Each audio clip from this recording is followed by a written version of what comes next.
வணக்கம் தமிழ் வெற்றிலை சமையலுக்குள்ளே போகலாம் வாங்க. நம்மளோட சேனலை நீங்கள் ஃபஸ்ட் டைமாக பார்க்குறீங்க அப்படின்னா சப்ஸ்கிரைப் பண்ணுங்கள், பெல் ஐக்கானை கிளிக் பண்ணுங்கள், ஆல் பட்டனையும் செலக்ட் பண்ணி விட்டுருங்க ஃப்ரெண்ட்ஸ். அப்போ தான் நான் போடுற வீடியோ உடனுக்குடனே உங்களுக்கு நோட்டிஃபிகேஷனில் வரும். வாங்க வீடியோக்குள்ளே போகலாம். இன்றைக்கி வந்து வெயில் டைம் ஸ்டார்ட் ஆயிடுச்சு. அதனால நம்ம வெயிலுக்கு இதமான ஒரு கூல்ட்ரிங்க்ஸ் பார்க்க போகிறோம், ரோஸ் மில்க். அது எப்படி செய்கிறது, அதுக்கு என்ன பொருள் தேவைன்னு வீடியோக்குள்ளே போய் தெரிஞ்சுக்கலாம். ஒரு கிண்ணத்தில் 1 ஸ்பூன் அளவு சப்ஜா விதை எடுத்து தண்ணியில் ஊற வச்சுக்கோங்க. சப்ஜா விதை நம்ம இந்த வெயில் டைமில் சேர்த்துக்கிறது நம்ம உடம்புக்கு ரொம்ப குளிர்ச்சி தரும். அது இல்லாமல் இந்த சப்ஜா விதை அப்படிங்கிறது திண்ணீற்று பச்சிலை அப்படின்னு சொல்லுவாங்க. துளசி மாதிரியே இருக்கும். அந்த செடியிலேருந்து கிடைக்கக்கூடிய விதை தான் இந்த சப்ஜா சீட்ஸ்ன்னு சொல்லுவாங்க. நல்லா காய்ச்சி ஆற வச்ச பால் எடுத்துக்கோங்க. ரோஸ் மில்க் செய்யலை பால் வந்து திக்காக இருந்தால் நல்லா இருக்காது, கொஞ்சம் தண்ணி போல் இருந்தது அப்படின்னா தான் நல்லா டேஸ்ட் கொடுக்கும். இப்போ ஏலக்காய் தூள் சேர்த்துக்கலாம். நான் பால் வந்து நல்லா காய்ச்சி ஆற வச்சுட்டு ஃப்ரீசரில் வச்சுருந்தேன், அதனால் நான் அப்படியே எடுத்து கலந்துக்கிட்டுருக்கேன் நான். இப்போ நமக்கு தேவையான அளவு ரோஸ் மில்கோட எசன்ஸ் நம்ம உள்ளே சேர்த்துக்கலாம். இது வந்து ஃப்ளேவர் ப்ளஸ் வந்துட்டு கலருக்காக வந்துட்டு இதை நம்ம யூஸ் பண்ணிக்கிறோம். நம்ம தேவையான அளவு கொஞ்சம் கொஞ்சமாக விட்டுட்டு கலர் பத்தலை அப்படின்னா வேணால் இன்னும் கொஞ்சம் சேர்த்து விட்டுக்கலாம்.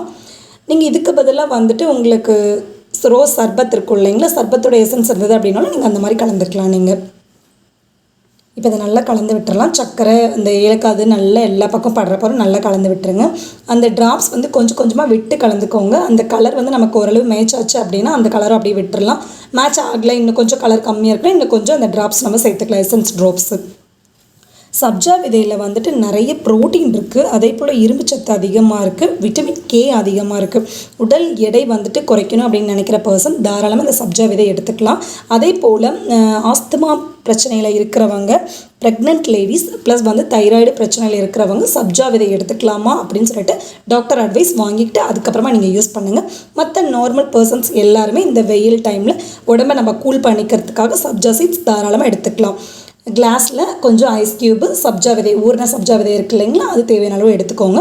கொஞ்சம் கார்னிஷ்காக அந்த எசன்ஸ் நம்ம கொஞ்சம் கிளாஸில் அப்ளை பண்ணிக்கலாம். அப்ளை பண்ணதுக்கப்புறமா நம்ம கலந்து வச்சு ரோஸ் மில்க் உள்ளே சேர்த்துக்கலாம். அவ்வளோதான், உள்ளே சேர்த்தாச்சு. இன்னொரு கிளாஸில் நம்ம ப்ளைனாக வந்துட்டு ரோஸ் மில்க் அப்ளை பண்ணிக்கலாம். கொஞ்சம் ஐஸ் க்யூப் சேர்த்துக்கோங்க. ஐஸ் க்யூப் சேர்த்து நம்ம கலந்து வச்சு ரோஸ் மில்க் கிளாஸில் நிரப்பிடலாம். நம்ம